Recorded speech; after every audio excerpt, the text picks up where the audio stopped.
What is good, Wishers? Welcome back. I'm your host, Morgan Ashley, here on Wish USA, and today is Indie Tuesdays, a show where I get to know a little bit more about up-and-coming artists. And today I have with me an artist who has done the groundwork and has been putting so much passion and time and work into his projects. He made such a bold statement right out the gate with his single, or one of 9 of his singles, Eyes on the Prize, and has since then built up such a great masterpiece. We get to know a little bit more about the process up until the latest LP, Treading Water. Please give it up for my Indie Tuesday artist of the day, Ethan Buckner. Thank you so much for having me. Thank you. I love that. I love that you have a good energy, a calmness about you, but it's still like very, very energized. I appreciate that. It's so good to be here. I want to know a little bit more about your sound for those who are just getting to know you for the first time, hearing about you. If you were to describe it and not put yourself in a box, how would you describe your sound? I'm a singer-songwriter. I make music that kind of spans the range of indie, folk, pop, a little bit of rock influence, a little bit of Americana influence. And it's really music that is all about making you feel, all about having, space to come home to at the end of the day. Nice. And music to find calm in the chaos. I love that. We were talking about that earlier. Yeah. I like that term, calm in the chaos. It's definitely something that we all, I feel, need here on this crazy planet. So, starting off, how did you build your momentum from your first single that was a year ago up until now, having such projects being built after each one? It's been a journey. So the record that comes out today is Treading Water. Yes. And it's my first full-length record. It was produced here in LA by an incredible producer, Justin Glasgow.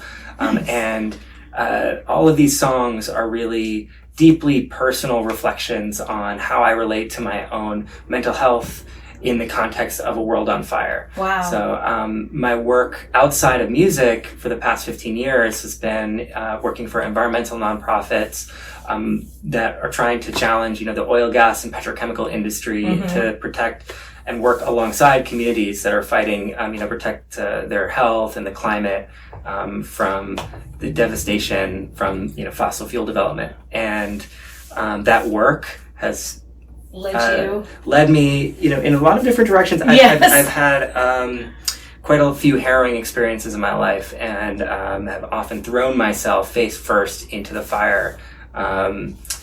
And music has always been a bit of a necessary counterbalance. So songwriting for me is the way that I'm able to process what's happening in the world, with my eyes open, and what's going on inside, and how I'm kind of making sense of all of the chaos out there. It's that's such a big role to take on both sides of the forum. You have music and you have these big policies that you're trying to put together. How did you come across merging the two? Did you just feel like this music feels great, but I also want to do something that's great for the community? How do I put this together? Or did you just think maybe I should try this? Or how did that come about?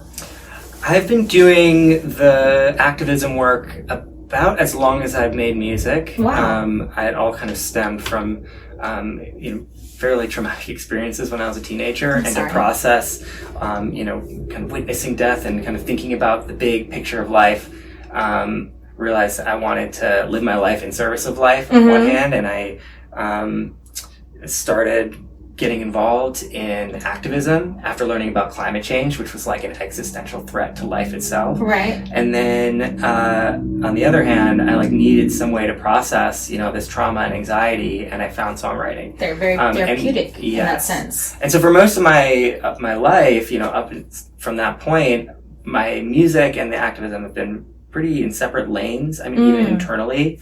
And it's not that I don't really write protest music. I'm not writing music that's even though I have performed at rallies, that's not really what it's for. It's really for, what are you listening to on the way home? How are you being like, oh shit, that was really intense. Right. And I need to like get in touch with my emotions and make sense of all of this. And that's when we try to find what the calm in the chaos. Exactly. You performed it's a huge crowd, around 75,000 people. And from there, you've been building a storyline from dropping a single each every 6 weeks. Yeah. How did you come to find the storyline within that process? Was it as you go, or was it from the beginning? You're like, okay, I want to do this, and this is going to be my second, this is going to be my third, and this is when I want to release my LP. It's been a bit of a mix of advanced planning and responding to the moment. I mean, the September 17th, 2023 release of Eyes on the Prize was not the original release date. I moved up the release date because at this, you referenced this 75,000 person event. This is a march in New York City called the March to End Fossil Fuels, coinciding with a big UN climate conference that I was helping to organize for 6 months as a part of my job. And at the very last minute, we were organizing a big rally at the end of this march. We had held slots for celebrity performers, and one of them fell through. And so at the last moment, they said, hey, Ethan, do you want to do this? And I was like, absolutely. So my keys player flew out from LA on 24 hours notice. We put my band together with my brother, who happens to live in New York and is my drummer. And we performed the next day. So it was meant to be. So when that happened, I was like, well, this is sort of a sign for me that, like, feels right. To bring my worlds together. Yeah. This particular song, that Eyes on the Prize song, is sort of about the energy of social change and revolution and indignation of it to injustice, and it felt like the right moment. And so I had a few of the songs mapped out of singles I wanted to release, but I also, it's been a learning and growth process of kind of figuring out how to tell each story. A lot of the songs weave together and relate to some similar experiences, but kind of all have a world of their own to build around them. So it's been a learning process. As an indie artist and going through this process, do you have a favorite highlight throughout going from this beginning to now? Oh, many highlights. Most recently, I had my first tour in Europe, which was really exciting. I played. Congratulations! Thank you. That's a big deal. Yeah, it was a lot of fun. I played a bunch of shows in Sweden and Germany, and really just was very inspired by that whole experience. Meeting people and finding audiences that were just eager to hear music. You get to find people that connect with you, and they know that they're not alone, because they're not the only people thinking like, oh, this is just me. This is actually a community of people that get to connect together. Yeah. And today you're getting to give more gifts to the big community of people, because now you have Treading Water out, and I want to know, this is out on all platforms? Absolutely. Is there any future projects that you're wanting to do with this, like video wise, or I don't know, merch wise? Is there any future projects involved with Treading Water? Absolutely. So grateful to have the opportunity to release this record at my absolute dream venue at the Troubadour in West Hollywood. It's such a dream come true. Nice. And moving from here, I've got a really special video project that is for the song Coming Back to Me, which is, I think, really represents the soul of the inner world of this record for me. That should be coming out in the next couple of months, and just be on the lookout for it. Okay. I'm also planning some tours and more shows locally. I have a release show coming up in October in the Bay Area, and another show. You're busy in LA, October 15th. So there's a lot coming up. LA's coming up really soon too. It is, yeah. And we can get all those tidbits later on when we shout out your social media. But I'm going to take a quick break real quick. I'm going to give a shout out to our sponsors. Shout out to PSS Home Care. Just like how you guys are passionate about music, we know how passionate our partner PSS Home Care is in caring for your loved ones. PSS Home Care makes sure that your loved ones receive every single bit of comfort they deserve right in the comfort of their own home. So PSS Home Care offers a set of excellent services ranging from home health aid to physical therapy to housekeeping and many more. So if you are in the New York area and are looking for someone to care for your loved ones, make sure to contact PSS Home Care by clicking on the link in our description. Don't forget PSS Home Care, because caring is their culture. Now, heading back to my Indie Tuesday Artist of the Day, Ethan Buckner. We've been talking about your great journey with your projects up until now. And I know you've been able to create a calmness within the chaos. So, is this the main idea of your newest project today? Or are there other themes throughout this project that people can look forward to?